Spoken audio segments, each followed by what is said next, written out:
तो आज मैं आपको एक अनोखी रहस्यमय कहानी सुनाऊंगी। अगर आप चैनल पर नए हैं तो अभी सब्सक्राइब कर ले, यह मेरा दूसरा नया चैनल है ताकि और भी रहस्यमय कहानी सबसे पहले आप तक पहुंचे तथा कहानी पूरा देखे, क्योंकि अंत में एक अनोखा रहस्य छुपा है। धन्यवाद। तो सुनिए। विंध्याचल पर्वत की सूखी तलहटी में निर्जलपुर नाम का एक गांव था। ये गांव कभी हरे भरे खेतों और लहलहाती फसलों के लिए जाना जाता था, क्योंकि इसके पास से एक छोटी नदी बहती थी।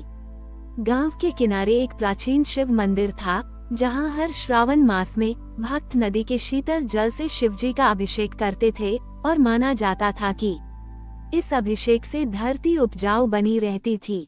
परंतु पिछले कुछ दशकों से निर्जलपुर के लोगों में लालच और असावधानी बढ़ गई थी। उन्होंने नदी के स्रोत की परवाह नहीं की, अंधाधुंध पेड़ों को काटा और जल का अपव्यय किया। वे सोचते थे कि प्रकृति का जल कभी समाप्त नहीं होगा। उनमें दूरदर्शिता और सामूहिक जिम्मेदारी की भावना कम हो गई थी और हर कोई केवल अपने तात्कालिक लाभ के लिए काम करता था। इस बदलती हुई मानसिकता का परिणाम ये हुआ कि नदी का जल सूखने लगा था। धीरे धीरे वह केवल एक सूखी पथरीली धारा बन गई। खेत बंजर हो गए और गांव में पीने के पानी की कमी होने लगी। पशु पक्षी प्यास से मरने लगे। श्रावण मास नजदीक था, पर मंदिर में अभिषेक के लिए एक बूंद भी पानी नहीं था। ग्रामीण चिंतित थे, क्योंकि उन्हें पता था कि नदी का सूखना उनके अपने कर्मों की कमी और शिवजी की नाराजगी का संकेत है। गांव में सारंग नाम का एक युवक था।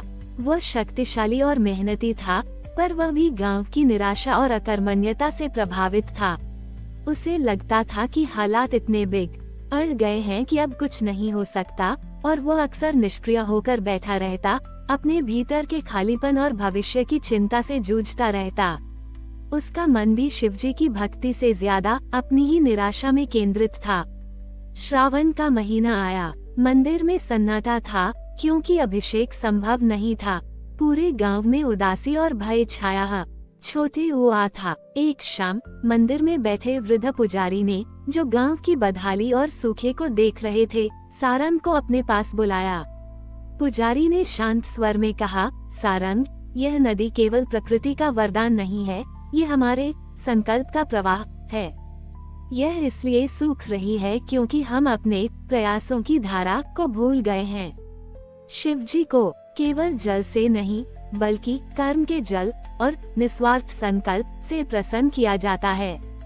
नदी तभी फिर से बहेगी जब तुम अपने भीतर आलस्य के बांध को तोड़कर पुरुषार्थ की धारा जगाओगे। पुजारी ने सारंग को एक चुनौती दी। इस श्रावण में तुम्हें इस सूखी नदी को फिर से बहाना होगा, अकेले ही। तुम्हें इसे केवल जल से न बड़ी यह भरना है, बल्कि अपने भीतर के अज्ञान, स्वार्थ और निराशा के बांधों को तोड़कर शुद्ध संकल्प का अमृत बनाना होगा। ये तुम्हारा जल तप होगा।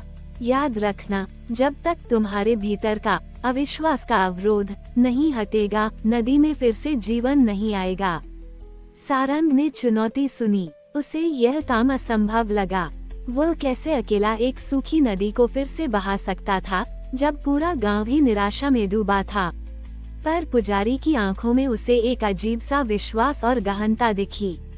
उसे अपने भीतर एक प्रेरणा महसूस हुई। उसने सोचा, ठीक है, मैं ये करके देखता हूँ। अगर मैं इस नदी को फिर से बहा पा या तो शायद गांव को भी कुछ याद आ जाए। उसने चुनौती स्वीकार कर ली, पर अभी भी उसके मन में संदेह और अपनी अकर्मण्यता की एक छोटी सी छाया थी। सारंग ने चुनौती स्वीकार तो कर ली, पर अभी भी उसके मन में संदेह और अपनी अकर्मण्यता की एक छोटी सी छाया थी। अगले ही दिन से उसने उस सूखी नदी को फिर से बहाने का काम शुरू बड़ी होकर दिया। यह एक विशाल कार्य था। उसे नदी के ऊपरी स्रोत तक जाना था, जहां वर्षों से जमीन धंस गई थी और पत्थर जमा हो गए थे, जिससे नदी का मार्ग अवरुद्ध हो गया था। उसे मिट्टी हटानी थी, भारी पत्थरों को खिसकाना था और पेड़ों की जड़ों को साफ करना था। उसके हाथ छिल जाते, शरीर दर्द करने लगता, पर वह लगा रहा। गांव वाले उसे दूर से देखते थे। कुछ लोग उसकी मूर्खता पर हंसते, यह अकेला क्या कर लेगा। जब इंद्रदेव नहीं चाहेंगे तो पानी कहां से आएगा। उसकी पुरानी निराशा और अकर्मण्यता हर पल उसे घेरने की कोशिश करते, पर पुजारी के शब्द उसे याद आते, तुम्हारे भीतर का अविश्वास का अवरोध नहीं हटेगा, नदी में फिर से जीवन नहीं आएगा। धीरे धीरे जैसे जैसे सारंग हर दिन निस्वार्थ भाव से नदी पर मेहनत करता गया, उसे केवल शारीरिक श्रम ही नहीं बल्कि एक आंतरिक बदलाव भी महसूस हुआ। हर पत्थर को हटाते हुए उसे लगा जैसे वह अपने मन के भीतर से आलस्य और निराशा को भी हटा रहा हो। उसका ध्यान अब परिणाम पर नहीं बल्कि कार्य करने के भाव पर केंद्रित हो गया था। यह नदी केवल जल का स्रोत नहीं थी, यह उसके संकल्प का प्रवाह बन रही थी, शिवजी को अर्पित एक तपस्या। वह अब किसी को कुछ साबित करने के लिए काम नहीं कर रहा था, बल्कि अपने भीतर की शांति और उस पुराने सद्भाव को वापस लाने के लिए कर रहा था। श्रावण का अंतिम सप्ताह चल रहा था। नदी अभी भी सूखी थी और आकाश में बादल भी नहीं दिख रहे थे। सारंग लगभग थककर चूर हो चुका था। एक शाम जब वो नदी के स्रोत पर अंतिम बाधा हटा रहा था, तो उसने देखा कि एक छोटी सी चींटी एक सूखे पत्ते पर बैठी पानी की एक बूंद के लिए तरस रही थी। उस नन्ही चींटी और उसकी प्यास को देखते ही सारंग के भीतर एक नई ऊर्जा का संचार हुआ। उसे लगा जैसे शिवजी स्वयं उसे यह संदेश दे रहे हों कि उसका श्रम व्यर्थ नहीं जाएगा। उसने अपनी अंतिम शक्ति से उस बड़े पत्थर को हटा दिया जो नदी के स्रोत को पूरी तरह रोके हुए था। श्रावण के अंतिम सोमवार की सुबह थी। सारंग ने अपनी पूरी शक्ति लगाकर नदी के मार्ग को पूरी तरह साफ कर दिया। वह थक चुका था, पर उसके चेहरे पर एक अद्भुत शांति और संतोष था। नदी का स्रोत अब स्पष्ट दिख रहा था। जैसे ही सुबह की पहली किरण नदी के साफ किए गए तल पर पड़ी, एक अद्भुत चमत्कार हुआ। नदी के स्रोत की ओर से, जहां से वह सदियों पहले बहती थी, अचानक पानी की एक पतली सी धारा फूट पड़ी। पहले वह धीमी थी, फिर धीरे धीरे बढ़ती गई और उसमें से कलकल ध्वनि उठने लगी।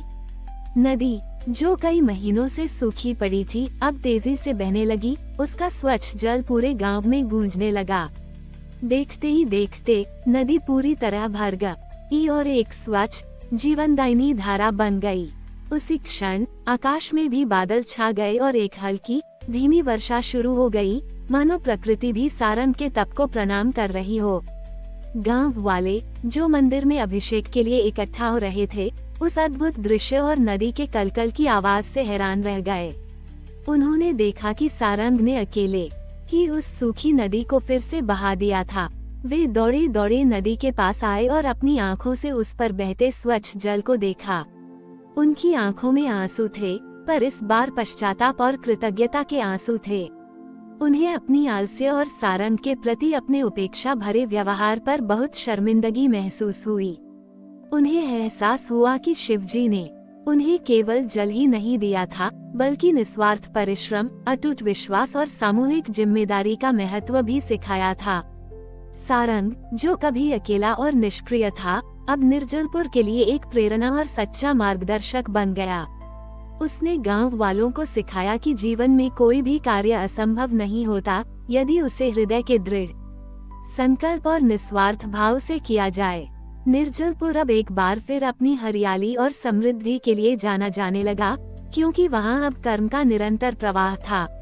श्रावण का वह महीना और सारंग का वह जल तप निर्जलपुर के लिए एक शाश्वत कहानी बन गई, जो ये सिखाती है कि सच्चा आशीर्वाद केवल भाग्य से नहीं मिलता, बल्कि अडिग संकल्प, निस्वार्थ परिश्रम और अटूट विश्वास से उत्पन्न होता है, जो जीवन में निरंतर प्रवाह लाता है। हमारी और भी आध्यात्मिक एवं अनोखी कहानियाँ देखने के लिए हमारे चैनल पर जाएं तथा धार्मिक एवं पौराणिक अनोखी कहानियाँ हमारे चैनल पर है। कृपया जाके देखें तथा हमारे चैनल को सब्सक्राइब करके रखें और वीडियो लाइक जरूर करें। धन्यवाद।